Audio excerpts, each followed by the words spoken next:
Mercy Bend had turned its back on many strangers, but that night, under a hard rain and a crooked moon, it turned its back on the wrong woman. She stood outside the bright lantern saloon with water running from the ends of her black hair and dust turning to mud along the hem of her dress. A raw wind moved down the street, pushing loose straw against the boardwalk and making the lamps behind the windows tremble like frightened things. Inside, men kept their boots near the stove and their eyes away from the door. They had seen her standing there for nearly half an hour. They had heard the rain strike her shoulders. They had watched her hold that small leather pouch close to her ribs as if it carried the last warm thing left in the world. Nobody opened the door. Nobody offered a room. In Mercy Bend, kindness had rules, and the first rule was that it did not cross bloodlines. Before we go on, tell me where you are watching from. Drop your city or country in the comments.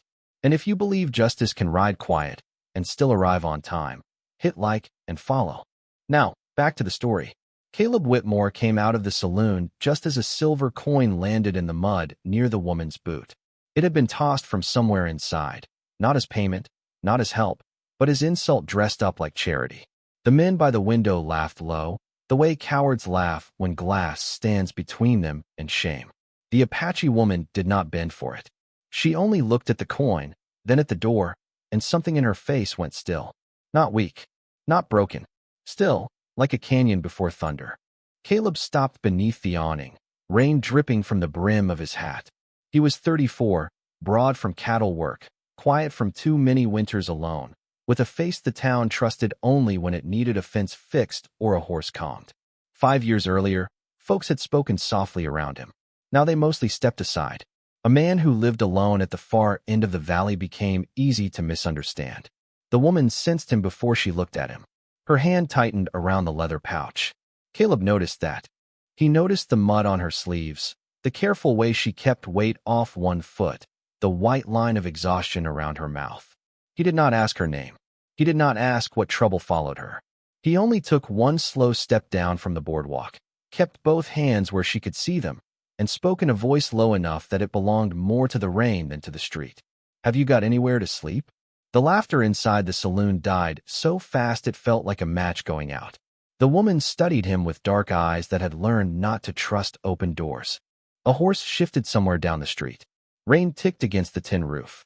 At last, she answered, her English careful, her voice tired but unbowed. Not after tonight. Caleb looked toward the saloon window, where faces hovered behind yellow glass. Then he looked back at her and nodded once, as if she had told him something simple, like the trail was washed out or the river was running high. My ranch is 12 miles east, he said. Barn's dry. Door doesn't lock from the outside. She did not move. Not yet. Trust, out there, was heavier than a saddle and twice as hard to lift. But when Caleb turned and walked toward his horse without asking again, she followed 3 steps behind him, carrying that leather pouch through the rain while the whole town watched and said nothing. The road east out of Mercy Bend did not forgive hesitation. It climbed through open scrubland, crossed 2 dry washes, and cut past a line of cottonwoods that leaned in the wind like old men listening for bad news. Caleb rode ahead without rushing his horse. The Apache woman followed on a bay mare he had borrowed from the saloon stable with $3 and no explanation. Rain softened the dust beneath them, but it did not soften the silence. For the first 4 miles, neither one spoke. That was fine with Caleb. Words had a way of turning honest things crooked when people were afraid. He kept his eyes on the trail, but he heard every shift behind him, the small creak of her saddle, the careful breath of someone measuring distance, danger, and escape all at once. Twice, she looked back toward town. Twice, Caleb pretended not to notice. By the time they reached the low ridge above his land, the rain had thinned into silver threads. His ranch sat below them in a shallow valley, 1 weathered house, 1 barn, 1 windmill, and fence lines running through the dark like scars on old leather. No smoke rose from the chimney. No dog barked. No woman waited in the doorway. The place looked less like a home than a man trying to remember how one was built. Caleb dismounted near the barn and tied his horse to the post. He stepped aside before she climbed down, giving her room enough to choose her own footing. That mattered. She noticed. Her eyes moved over the yard, the stacked firewood, the water trough, the shuttered windows of the house. Then she looked at him again, still holding that leather pouch against her side. "You live here alone," she said. It was not a question. Caleb removed his hat and shook rain from the brim. Most days. Most days are all days when no one comes." He glanced at her then, and for the first time, something almost like a smile touched the corner of his mouth. "You talk like someone who knows the difference." She did not answer. Caleb opened the barn door and lifted the lantern from its hook. Warm yellow light spread across hay bales, saddle blankets, feed sacks, and the soft shape of a milk cow asleep in the far stall. The air smelled of dry grass, rain-soaked leather, and old wood. He set the lantern on an overturned crate, then pointed to the loft. "Hay is clean up there. Roof does not leak unless the wind comes from the north. Tonight it is coming from the west." She looked at the ladder, then at the door. Caleb read the thought before she spoke it. A roof could be shelter. It could also be a trap. He walked to a small tack box, opened it, and took out an old revolver. He checked the chamber slow, turned it so she could see it was empty, then placed it on the crate beside the lantern. "That will not fire," he said. "But if holding it helps you sleep, hold it." Her face changed, only a little. Not softness. Something sharper. Surprise, maybe. Caleb reached for a gray wool blanket folded over a rail and laid it near the ladder. "Water trough is outside. There is coffee in the house come morning. I will not come in here unless you call." He started toward the door, then stopped with one hand on the frame. "A locked door does not make shelter," he said quietly. "Choice does." He left before she could decide whether to thank him or mistrust him. Outside, he crossed the yard through the last of the rain and entered the house without lighting the front room. In the barn, Ayanna stood very still, listening to his boots fade across the boards. Only when the night settled again did she climb to the loft. She kept the empty revolver beside her, not because she believed in it, but because he had given her the dignity of pretending she might need it. Near midnight, as sleep finally pulled at her, the leather pouch slipped from beneath her hand and fell open in the hay. A broken piece of metal rolled into the lantern glow. Half a marshal's badge scratched deep across the star, catching the light like it had been waiting years to be seen. Morning came pale and windless, with the storm washed clean from the sky and the whole valley smelling of wet sage, horse sweat, and fresh earth. Caleb woke before sunrise out of habit, expecting the barn to be empty by the time he crossed the yard. Strangers never stayed long at his place. Some left because they were afraid of him. Some left because silence had a weight most folks could not carry. He poured coffee into a tin cup, stood by the kitchen window, and looked toward the barn through the gray light. The door was open. The mare was still tied near the rail, but Ayanna was not in the loft. Caleb set the cup down slowly. For one breath, he thought she had run. Then he heard the hammer. Not loud, not frantic, just one clean strike. Then another, coming from the east fence where the wind had pushed two rails loose in the night. He stepped outside and found her there with her sleeves rolled to the elbow, steadying a split board with one hand while driving nails with the other. The gray blanket was folded over the fence beside her. The empty revolver was tucked on top of it, returned without ceremony. Caleb watched from 20 yards away. She did not ask permission. She did not offer an apology. She simply worked like a person paying for daylight with labor. "Fence has been leaning for a month," he said. Ayanna kept her eyes on the rail. "Then it was tired of waiting for you." Caleb almost laughed, but the sound did not quite make it out. He walked to the post, picked up the far end of the board, and held it level while she drove the next nail. The rhythm settled between them without arrangement. Hold, strike, breathe, move down the line. The sun climbed over the ridge and turned the wet grass gold. After the third rail, a mare in the corral stamped and tossed her head, uneasy on her front leg. Ayanna heard the wrongness before Caleb did. She set the hammer down and walked to the animal, slow enough not to spook her. "She is hurting," Ayanna said. Caleb leaned on the fence. "Been favoring that leg since last week. I figured a stone bruise." Ayanna crouched, ran her hand along the mare's fetlock, and found heat near the joint. From a small pouch at her waist, not the leather one she had guarded through the rain, she took dried leaves wrapped in cloth. She crushed them between her palms, mixed them with water from the trough, and packed the cool green mash gently against the swelling. Caleb said nothing. He had seen men with medical bags handle animals rougher than she did with bare hands. The mare settled, breath by breath, as if remembering trust. By mid-morning, Ayanna had mended 2 rails, treated the mare, and stacked the scattered feed sacks the storm had knocked over. Caleb brought coffee and a plate of biscuits to the barn door. He set them on the crate and stepped back. She looked at the food, then at him. "You do not ask why I stayed. You would tell me if telling helped." That answer sat between them for a while. She reached for the coffee. Her fingers brushed the leather pouch at her side, and for the first time in daylight Caleb saw the broken metal tucked beneath its flap. Half a star, half a word scratched across the back.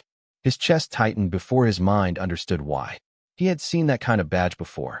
5 years ago, pinned to the coat of Marshal Silas Creed, the man who had stood over Caleb's ruined life and called grief a closed case. Ayanna followed his eyes and pulled the pouch shut. Too late. Caleb's voice came out low. "Where did you get that?"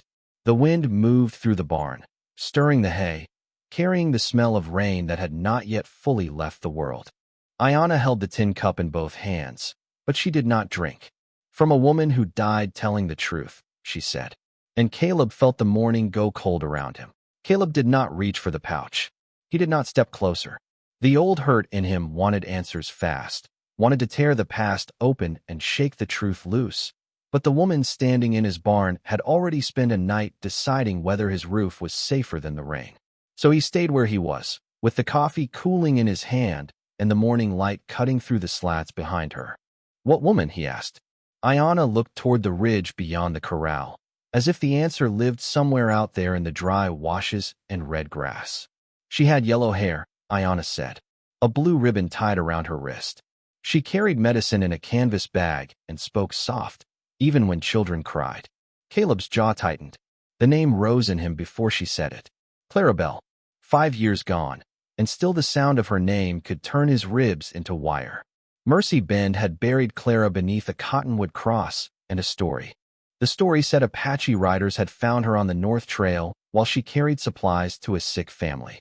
The story said Marshal Silas Creed tracked the signs himself. The story said there was nothing left to do but mourn, then remember who to hate.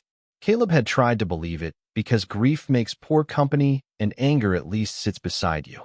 But belief had never settled clean in him. Not fully.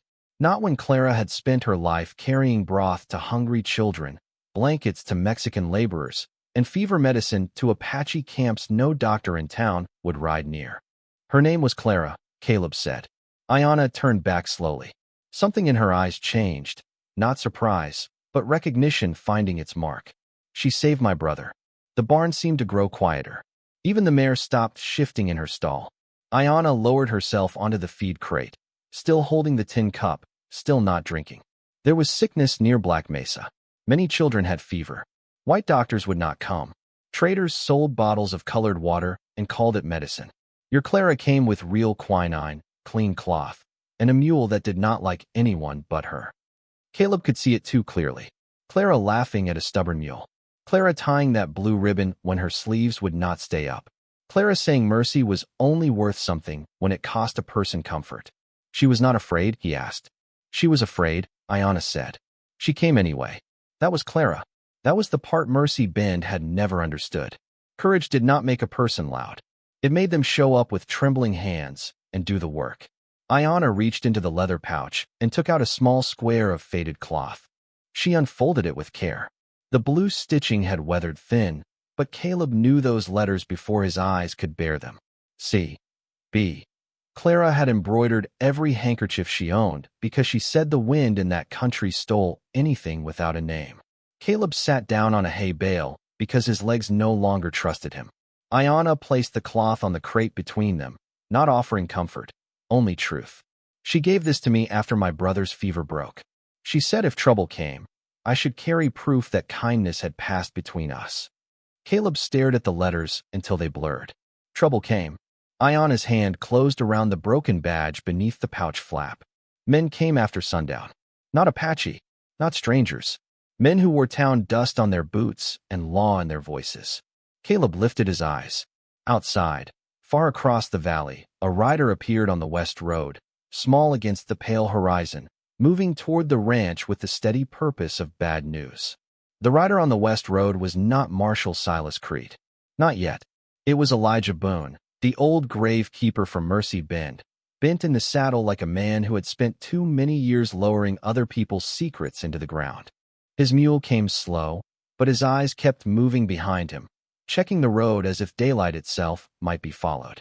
Caleb met him at the yard gate while Ayanna stayed near the barn door, the leather pouch hidden beneath her shawl, Clara's handkerchief folded once more inside. Elijah took off his hat. Rainwater from the night before still darkened the brim. "Caleb," he said, voice thin as dry grass, "town is talking." Caleb rested one hand on the fence rail. Town always talks when silence would serve it better. Elijah glanced at Ayanna, then looked away fast, not out of hatred, but fear. "They say you brought an Apache woman here from the saloon. They say she carries stolen property. They say Creed will ride out before noon with men who want to make a lesson of this place." Ayanna stepped forward then, quiet but steady. "He wants the pouch." Elijah's face lost what little color it had. That was answer enough. Caleb felt the old world tilt, just a little. For 5 years, he had lived inside one story. Now every hour was tearing a board loose from it. He turned to Ayanna. "There is a wash north of here. Cottonwoods hide the trail. If Creed is coming, you can be halfway to Black Mesa before he reaches my gate." She looked at him for a long moment. "You think I stayed because I had nowhere else to run?" The words landed soft, but they left a mark. Caleb had no quick answer.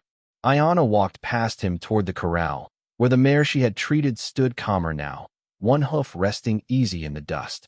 She touched the animal's neck, and the mare lowered her head as if they had known each other longer than one morning. "I stayed because your fence was broken," Ayanna said. "Because your horse was hurting. Because your house carries grief so heavy it can be seen from the road." Caleb looked toward the cabin, toward the empty chair by the window where Clara used to sit when she visited, sewing blue thread into white cloth and teasing him for keeping too many nails in his pocket. Ayanna's voice lowered. "And because the woman who saved my brother carried your name in her heart when she died." Elijah swallowed hard. "You best not speak that name too loud." Ayanna turned her dark eyes on him. "Why?" The old man twisted his hat in both hands. "Because truth has a way of waking the men who buried it." That was when Caleb knew the gravekeeper had not ridden 12 miles only to bring gossip. He had brought a burden. "What did you see, Elijah?" Caleb asked. The old man looked toward the west road again. "Empty still, but not for long.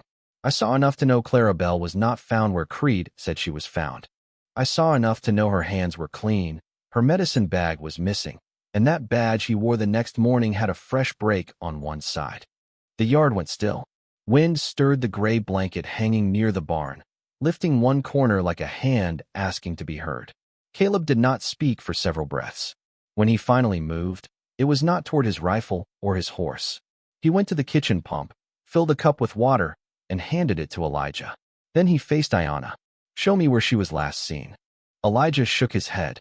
"Caleb, if you ride that trail, Creed will say you chose her side over your own."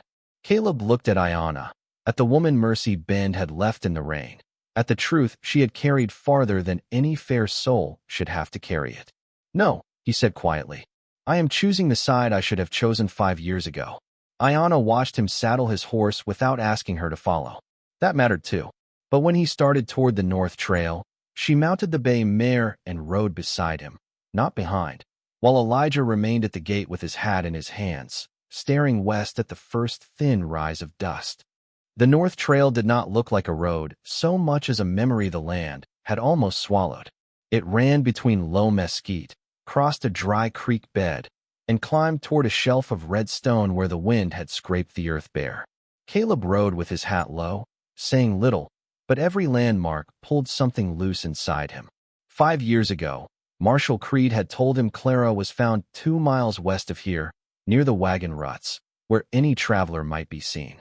But Ayanna led him east, away from the open trail, toward a narrow cut between 2 bluffs where wagon wheels would never pass unless the driver knew the place.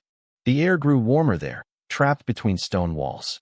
A hawk circled high above them without a sound. Ayanna stopped near a cluster of rabbit brush and dismounted. Caleb followed. For a moment, neither moved. There was no cross, no marker, no sign that a good woman had spent her final hour beneath that hard blue sky. Ayanna knelt beside the brush and brushed sand from a flat stone. Beneath it lay a small ring of blue glass beads. weathered by seasons, but still bright enough to catch the sun. My brother placed these here, she said. He was 9. He thought blue would help her find water in the next world. Caleb removed his hat. The silence that followed was not empty. It was crowded with all the things Mercy Bend had refused to remember. Ayanna stood and pointed toward the stone wall. She hid us there. 3 children. My brother, my cousin, and me. She told us not to come out, no matter whose voice we heard. Caleb looked at the shallow cleft in the rock. It was barely wide enough for a child. Then men came. 3, Ayanna said. 1 wore a long coat. 1 had silver spurs.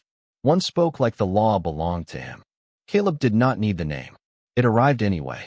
Silas Creed. Ayanna reached into the leather pouch and took out the broken badge, holding it flat in her palm. There was shouting.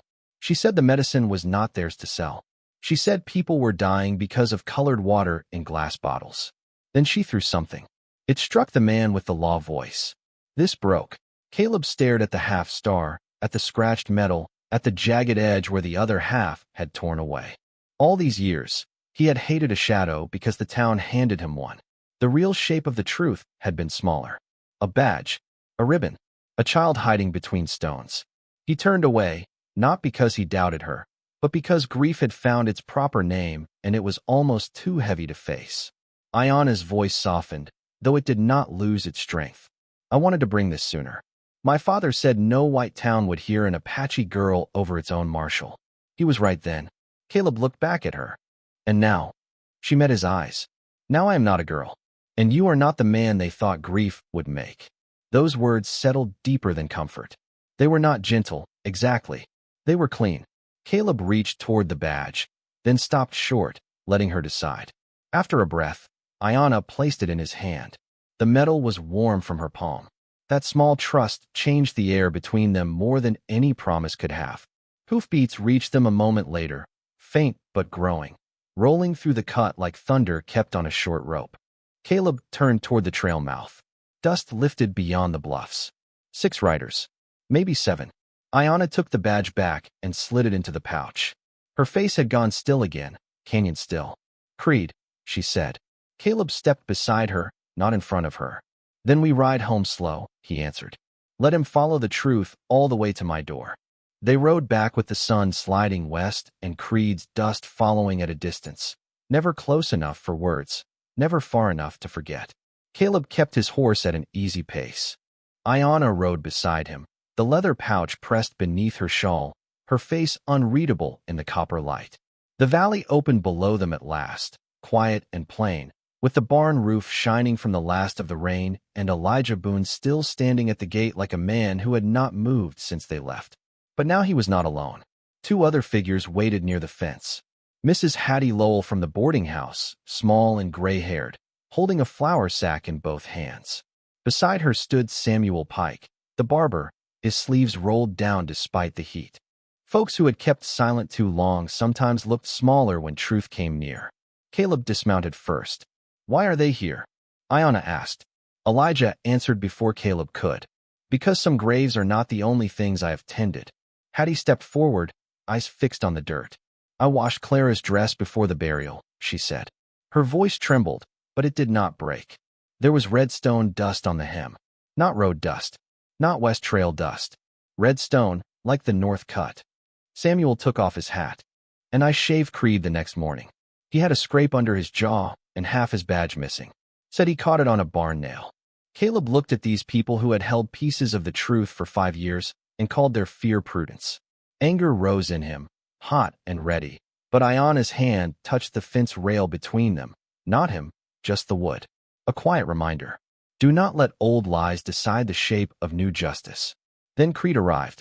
6 riders spread behind him in the yard, their horses restless, their eyes moving from Caleb to Ayanna to the witnesses at the fence. Creed looked polished, even after 12 miles of dust. His coat was brushed. His hat sat square.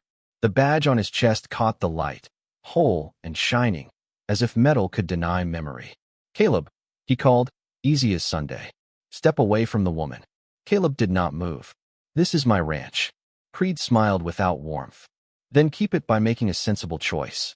She is wanted for theft and stirring trouble among the Apache camps. Hand her over, and we can leave your name out of the report. Ayana's shoulders stayed level, but Caleb saw her fingers tighten around the pouch. Creed saw it too. His eyes sharpened. You do not know what she carried into your house. Caleb took one slow step down from the porch. I know what you were trying to carry out. The yard went silent. One of Creed's men shifted in his saddle. Hattie held the flour sack tighter. Samuel looked at the ground. Elijah closed his eyes as if praying had finally become less useful than speaking. Creed's smile thinned. Careful, Whitmore. Grief has made fools of better men. No, Caleb said. Grief made me quiet. You mistook that for foolish. Ayana turned her head toward him then, just enough for him to see the question in her eyes. Run, he could have told her. Hide in the cottonwoods. Let me lose what is mine and keep what is yours. But that would only make another story built from fear. Caleb did not reach for a gun. He held out his hand, palm open, not demanding. Ayana looked at it, then placed the leather pouch into his keeping. The trust of it struck deeper than any vow. Creed's face changed for half a second. Only half, but everyone in the yard saw it. Caleb opened the pouch and took out the broken badge, Clara's blue-stitched cloth, and the years Mercy Bend had buried under dust. Then he lifted his eyes to Creed and spoke softly enough that the men had to lean toward the truth. Let us ride back to town, he said. All of us. If law is what you claim, it should not fear witnesses. Mercy Bend gathered before sunset because shame always liked an audience until truth arrived. The riders came in slow from the east road, not like a posse bringing justice, but like a funeral procession for a lie that had lived too long. Caleb rode at the front with Ayana beside him. Behind them came Elijah Boone on his mule, Mrs. Hattie Lowell in a borrowed wagon, Samuel Pike on a spotted horse, and Creed's men spread thin along the dust as if they no longer knew whether they were guards or witnesses. The town square smelled of cooling wood, horse leather, and the last heat rising from the street. Faces appeared in windows. Doors opened a few inches. The Bright Lantern Saloon went quiet before the horses stopped. That was where it had begun, with a woman left in the rain and a town pretending not to see itself. Creed dismounted first, still wearing his polished calm. This is foolishness, he said, loud enough for the gathering crowd. A grieving man has been misled by a fugitive. Caleb stepped down from his saddle and handed his reins to no one. Then let the town hear how. Ayana remained mounted for one breath longer, looking over the faces that had laughed behind glass the night before. Then she dismounted without hurry and stood beside Caleb, not behind him. That small thing unsettled them more than shouting would have. Creed pointed toward her pouch.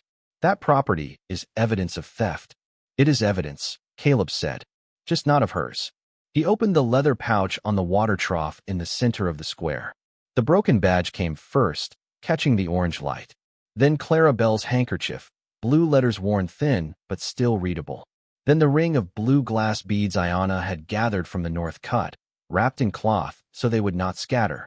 No one spoke. Caleb lifted the broken half-star. 5 years ago, Marshal Creed told us Clara died on the West Trail. He said Apache riders were to blame. He said he found the signs himself. Creed's jaw moved once. That is what happened. Elijah Boone stepped forward, hat in hand. No, Silas. It is what you wrote down. The crowd shifted. The old gravekeeper's voice carried strangely well for a man who had spent his life speaking low. I prepared her resting place. There was redstone dust on her dress. Dust from the north cut, not the west trail. Hattie Lowell came next, clutching the flour sack like a church Bible. I washed that dress. I saw the same dust. I kept quiet because I was afraid. Samuel Pike swallowed hard. I shaved the marshal the next morning. His badge was broken. He had a fresh scrape beneath his jaw. Said it was a barn nail. Caleb did not look away from Creed. Clara found out someone was selling false medicine to sick families. White families. Apache families. Poor families who could not afford a doctor. She carried real medicine to Black Mesa and never came home. Ayana's voice entered the silence, steady and low. She saved my brother. She hid 3 children in the rocks. She gave me that cloth and told me truth sometimes needs time to grow strong enough to stand. Creed's men had gone still. One slowly removed his hat. The crowd, so hungry the night before for someone to blame, now looked at the dust around their boots as if the ground had become a mirror. Creed reached for authority in his voice, but found little left. You would take her word over mine? Caleb held up the badge half. then turned it so the jagged edge faced the star on Creed's chest. No, I would take the truth over the law when the law has been wearing a lie. For a long moment, even the saloon lamps seemed to stop flickering. Then Elijah stepped forward and took the badge from Creed's coat.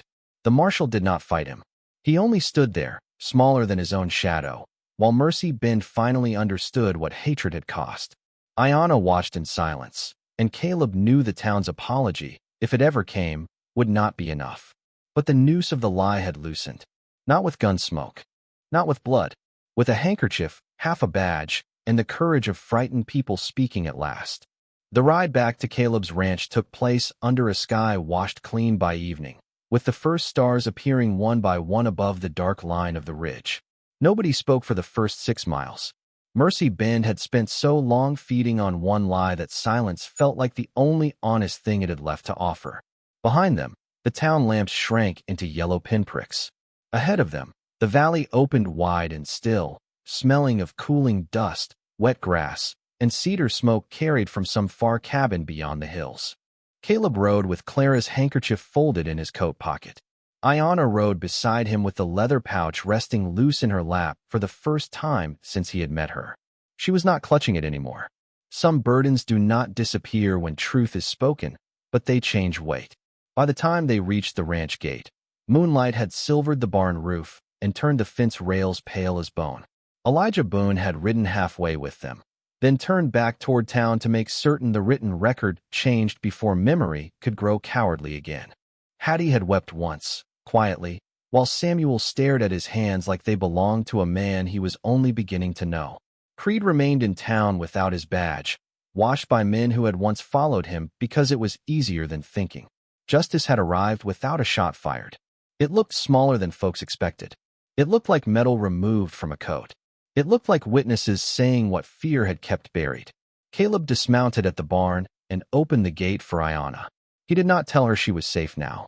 A man could not promise that in a country where safety depended on weather, hunger, distance, and the hearts of other people.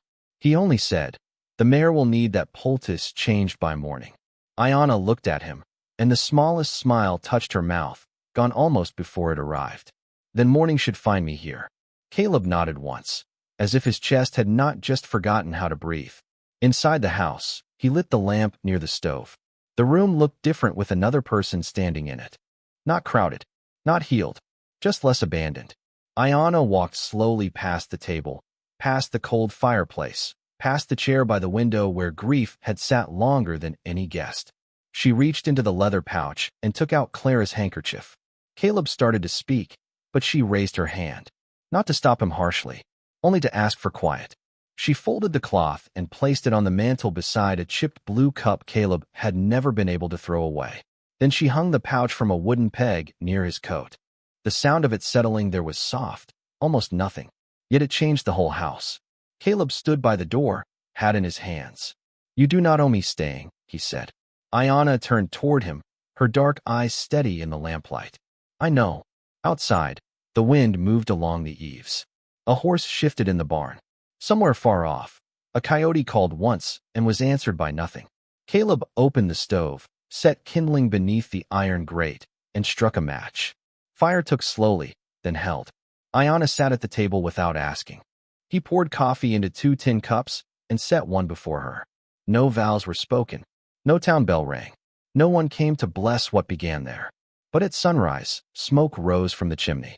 Ayanna was in the yard, changing the mare's bandage while Caleb repaired the north hinge of the barn door. 1 week later, she was still there. 1 month later, her herbs hung drying beside his coffee tins. Years later, travelers passing the east road would see 2 figures mending fence in the gold light, one white cowboy and one Apache woman, working without hurry beneath the same wide sky. Folks in Mercy Bend learned not to ask why she never left. Some answers were not meant for gossip. Some homes were not built from lumber, nails, or land deeds. They were built from one open door, one quiet choice, and the kind of justice that